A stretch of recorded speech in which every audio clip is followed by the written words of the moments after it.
3. Holes. Read with the permission of Scholastic. 110 years ago, Green Lake was the largest lake in Texas.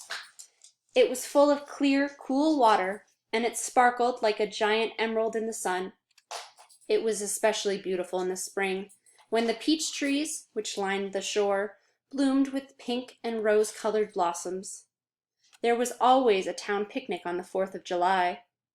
They'd play games, dance, sing, and swim in the lake to keep cool.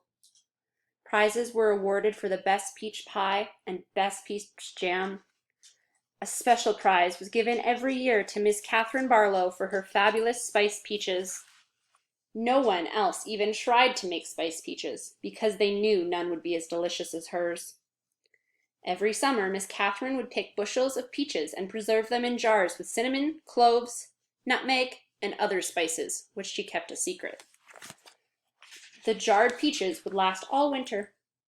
They probably would have lasted a lot longer than that, but they were always eaten by the end of winter. It was said that Green Lake was heaven on earth, and Miss Catherine's spiced peaches were food for the angels. Catherine Barlow was the town's only school teacher. She taught in an old one-room schoolhouse. It was old even then. The roof leaked, the windows wouldn't open, the door hung crooked on its bent hinges. She was a wonderful teacher, full of knowledge and full of life. The children loved her. She taught classes in the evening for adults, and many of the adults loved her as well. She was very pretty. Her classes were often full of young men who were a lot more interested in the teacher than they were in getting an education. But all they ever got was an education. One such young man was Trout Walker.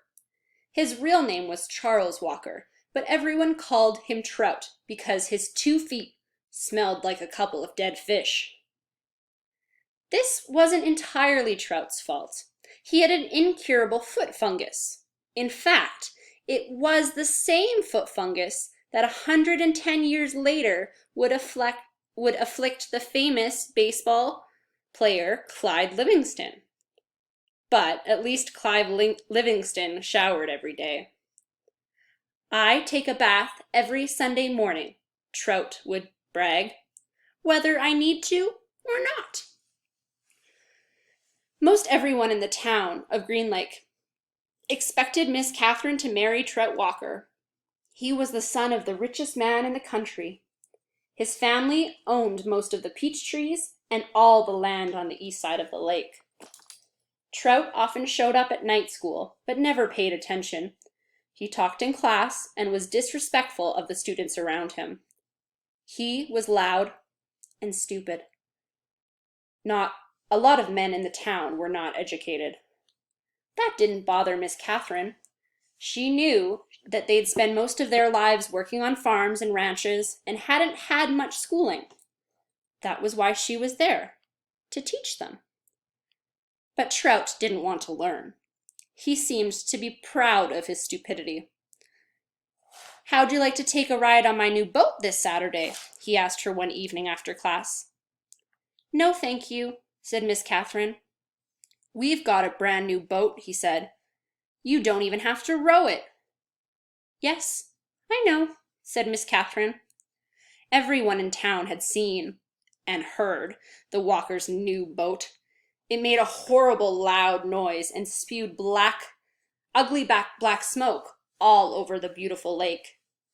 Trout had always gotten everything he wanted. He found it hard to believe that Miss Catherine had turned him down. He pointed his finger at her and said, "No one ever says no to Charles Walker." "I believe I just did," said Catherine Barlow.